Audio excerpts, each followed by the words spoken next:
మరో 3 నెలలు భరించండి. కేవలం మరో 3 నెలలు భరించండి. ఈ క్యాన్సర్ గడ్డల్ని వచ్చే ఎన్నికల్లో పూర్తిగా తొలగించండి అని చెప్పి ఈ సందర్భంగా తెలియజేస్తా ఉన్నా.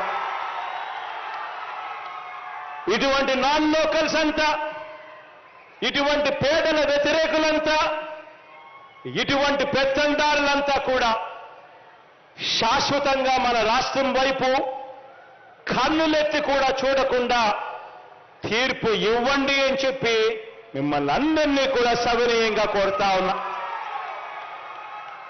ఈరోజు మీ అందరితో కూడా నేను ఒకటే కోరుతా ఉన్నా, రాబోయే రోజుల్లో ఇంకా అబద్ధాలు ఎక్కువ అవుతాయి, రాబోయే రోజుల్లో ఇంకా మోసాలు ఎక్కువ అవుతాయి.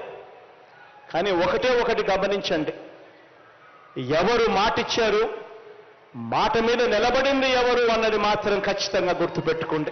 ఒక హిస్టారికల్ ఎలక్షన్స్, 5 కోట్ల ప్రజలు వర్సెస్ సైకో జగన్. ఇది మనం గుర్తుపెట్టుకోవాల్సిన అవసరం ఉంది.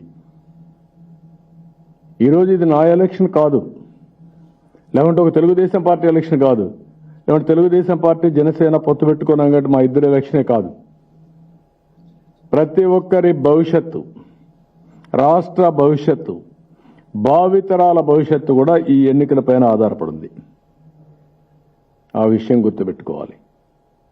ఏదో విన్యాసాలేసి, నాటకాలేసి, ఏదో మేము మార్చేశాం, ఇక్కడ చేసిన పాపాలన్నీ తెలివి కాబట్టి పక్కనే వేస్తే ఇక్కడికి అషప్ అయిపోతాయి అనుకుంటే తప్పది.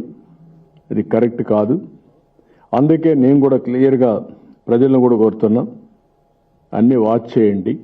వాచ్ చేస్తున్నారు మీరు. సరైన సమయంలో ఏ నిర్ణయం చేయాలో మీరు చేస్తారు. నేను కూడా మీ అందరి సహకారం కోరుతున్నా.